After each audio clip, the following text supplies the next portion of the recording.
everyone, I'm John Evans. Welcome to a special episode of One-on-One. It's the image many people remember from Hurricane Florence in Wilmington. A group of emotionally and physically drained firefighters gathered in prayer outside a home on Mercer Avenue. They had rescued one man from being trapped inside the home, but they could not rescue the man's wife or his infant son. More than a year later, I sat down with a group of those Wilmington firefighters who responded to the scene that day. I'll introduce them to you as we go on during this interview. We talked about the dangers they faced trying to save Adam Johnson's life, the emotions they still carry to this day that they were unable to save Leisha Johnson or little Adam. And they also talked about why, when the conditions of the hurricane were at their worst and they were at their own discretion whether to respond to any calls, they did answer this call for help. Attention Zone 3 Alpha, Engine 2, respond to 24 Mercer Avenue, 24 Mercer Avenue, cross street of Market and Wakefield. Reference entrapment, tree fell on the back of the house. People are trapped in the room, including a newborn and 2 adults. Captain, you told me the other day that the storm was getting ready to make landfall, so you were at discretion at this point in time. Yes, sir. And you heard that. What went through your mind? We had just responded to another call like that over off of Greenfield Street, and This is Captain Shannon Preventure. fortunately that was just a tree in the yard blocking the door. The lady wasn't entrapped. We tried to make it back from Greenfield Street back over to this side of town, and we couldn't come back the way we just went because of trees were down. It was a challenging effort just to even get back to this side of town. Talked on the PS channel to the guys that arrived. They did confirm, and so a little sense of urgency to get back there. It was just a challenge to get back to the scene at that time. But you told me that when you heard the call, you knew it was something that you couldn't leave to anybody's discretion. Yeah. Whenever there's children involved and stuff, that kind of tends to heighten up. Everybody, most of us have kids, and just a sense of urgency. There's calls, there's dispatches that you hear, and it sounds like there might be some substance to it, and then there's dispatches that you hear and you go, that house is on fire. Here's Battalion Chief Patrick Campbell. There's no question by the way that came out. And the way this one was put out, I don't think there was any question in anybody's mind that there were people trapped in that house. That wasn't we'll go see what's going on. That was we got to get there. I had to dodge a few tree limbs, but we were able to make it direct route there. Here's Captain Adam Cumbo. Pulled up on scene. It was still dark, so when we went inside, we were working off of just flashlights, trying to make our way through the back of the house. There until the rescue got there with some solid tools for us to work with. We were just kind of working with our hands, digging through the rubbish. When you went inside, Mr. Venezio, what did you see? Initially, it was the frantic family. Here's firefighter Eli Venezia. A lot of them just trying to explain best as they could where they thought they were, and they were just very excited about the fact that this was going on. It was a lot of emotion, a lot of feeling.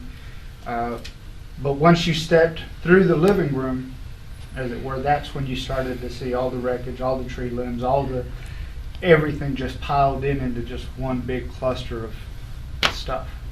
And that's where we had to start clearing and trying to figure out exactly where are we going from here. The contact was with the father, Mr. Johnson. Does anyone remember what he was saying, contacting with him? When we kind of dug down and made contact with him, and how he was pinned basically from his waist down. Again, we hear from Master Firefighter Carmen Delia. But, we were asking him, questions, who was in the room with him, where are they? And, he was telling us that his wife and and baby were in there. Scene safety is number one. There was a few times we had to step back away from it because everything was shifting. We didn't want to injure ourselves because obviously if we injure one of ourselves, we just added to the problem, and we had a very big problem at that time. Chief? One of the problems we ran into, as Captain Prevention's talking about, is we have an inside team and an outside team, as Firefighter Delia said. And so as we're strutting and supporting and cribbing the tree on the outside, we've got wind going on, but the ground was saturated. So every time we tried to raise the tree or support the tree, it would push the cribbing blocks down into the ground. So we would get a little bit of gain, and then we'd hold it for a couple minutes, and then we might lose it. And so in trying to make sure we kept the tree stable, to make sure they could work inside, because it was a hands-only fight for a while. You just sat there and they just had to dig and dig and dig, and then we started making a little progress. And you know, that was the major concern, like Captain Prevention said. It was dynamic. The tree rolled a little bit. We did lose the cribbing block at one point in time. We had to back out a couple times just for safety of everybody.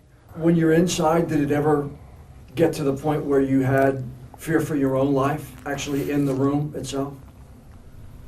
There was one time when they had the tree cribbed up outside. Once again, we hear from Captain Adam Cumbo. I think we had lifted it, made a little bit of gain, and we had a wind gust.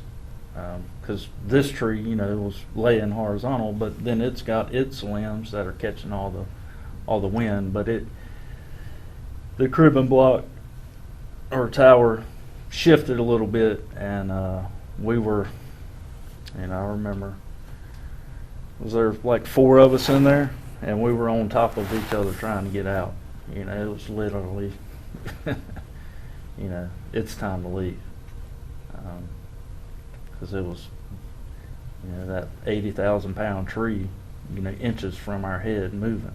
But then, almost as quickly as that happened, it was like, now you're back focused on the big picture again.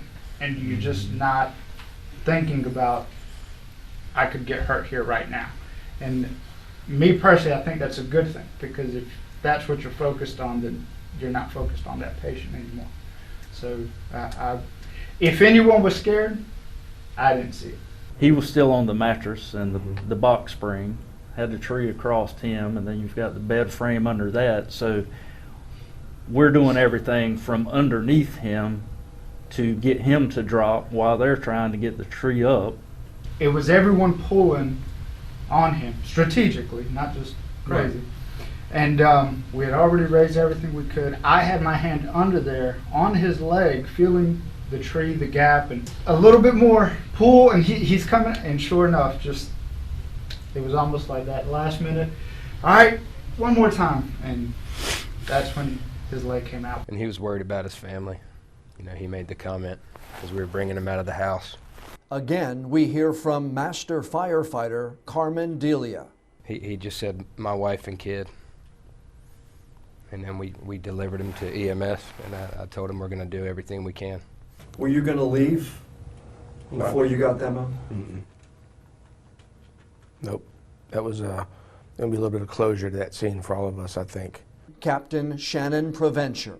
We worked so hard, and everybody was coming out before we left that scene. That occurred after Mr. Johnson was extricated from the home, and he was taken by EMS. And we kind of stopped and just had a regrouping, and just kind of brought everybody together. And at that time they still couldn't make access to the mother and the child, and it was abundantly clear to me, kind of running that scene, that these guys were not going to leave until they got them out either. That was not even an option. So it was a kind of a regroup, and a prayer was said, and then it's time to get back to work to get them out. Were you still inside at the time after you brought Mr. Johnson out, Mr. Cumbo? Yes. Once we removed him, with just a little bit more digging, we saw her, and it was just immediately we knew that, you know, that she was deceased. And you told me that you literally cut the floor out. Yeah, we had to cut the floor with chainsaws both sides of the bed and at the head of the bed, I think it is. We had to cut the floor to drop the bed into the crawl space while the tree was stabilized and recover the bodies. No offense to the media, to you, but I wasn't going to let the cameras capture the image of them being brought out. So we asked the police to relocate the media so that they didn't get a camera angle on bringing out these two. And these men put them in a Stokes basket, and they laid the baby on the mother, and they covered him, and we carried him out behind a blue wall of firefighters and put him in an EMS unit. Chief, I'm noticing that you're looking elsewhere. It's not a fun thought. Once again, we hear from Battalion Chief J.J. Norwood. These guys work so hard, and to see that mom and that baby come out was amazing, but it was not the outcome we wanted. And to see the respect that was given is it's impressive, but you knew it was going to happen anyway, because these guys were not going to let a great job get spoiled, and they did everything they could to make it as respectful as possible. That's something that's never going to leave you. It's something that's never going to leave you. You remember sight, smell, you remember all this stuff. It's weird how you never forget some things, but you got to move on. You know, it's always going to be back there. You just got to move on because you got a job to do.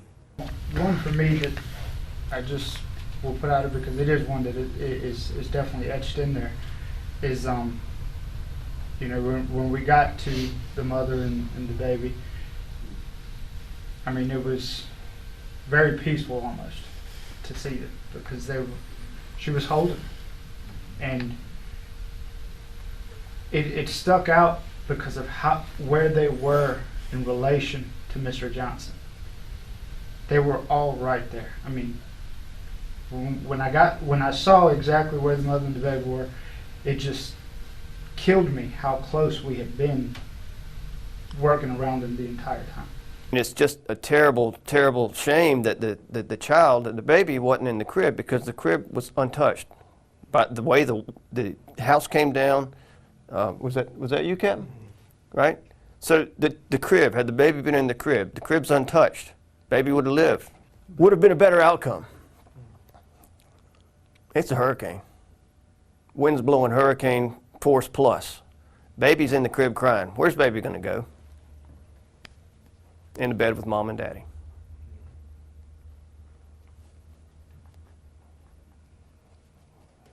Life's not fair. Mr. Johnson's walking on the planet today because these guys did an outstanding job.